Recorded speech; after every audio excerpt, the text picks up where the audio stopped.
a great teacher is not just about knowing your subjects. It's about how you teach, connect, and make learning enjoyable. It's Tutor by Design. Hello once more. Over time, I've realized one thing, and that is the best tutors have one thing in common, and that's their mindset.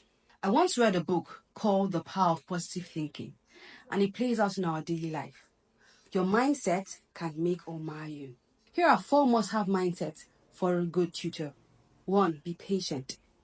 You have to be patient with the students you're teaching, knowing that not every child or not every student learns at the same pace.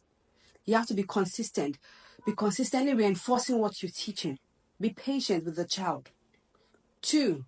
Adaptable. Be adaptable. Knowing that each child or each student have different learning styles. Just because you're teaching a child that is a visual learner doesn't mean the next child is going to be a visual learner. Know your child's learning style. Do an assessment and know your child's learning style. Adapt to that learning style. You can't be rigid. Be adaptable.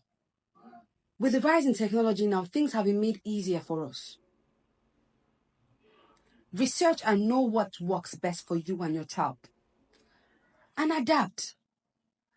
There are lots of tools that makes learning easier, lots of tools to help you gain what you want, achieve your goal, and help that child improve. 3, encourage, not just correct. It's not just about saying, oh, you got this wrong, oh, you failed this. How are you correcting the child? How are you encouraging the child? Are you using words of affirmation? Instead of saying, no, you failed it, or no, you didn't get it right, you can say, oh, nice try. How about we do it this way?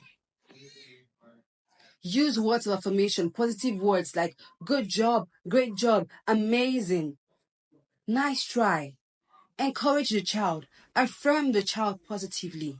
Make learning fun. Learning is not supposed to be rigid. Learning is not supposed to be one boring thing that we do in the classroom. Make learning fun. Open your mind to a world of possibilities.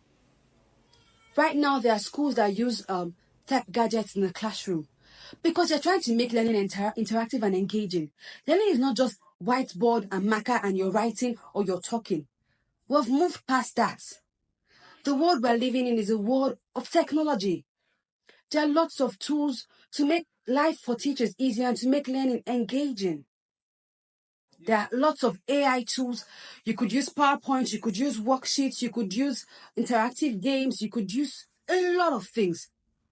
There are sites for quiz, sites like Kahoot, Bluecat, Quizits, all of them. Make use of these technological tools. Don't be stuck in the past. Don't be rigid. Open your mind. There should be a mindset shift. Just because you learned one way or just because you know how to do something one way doesn't mean you have to remain there. Unlearn, relearn, learn new things. The only person that is not learning anymore is a dead person. As long as you are alive, you should be learning new things. Open your mind to a world of possibilities. I once had a student that wasn't getting it. I was teaching her blending and we had gone over and over it, but she just wasn't getting it. So I introduced a game-based method of teaching.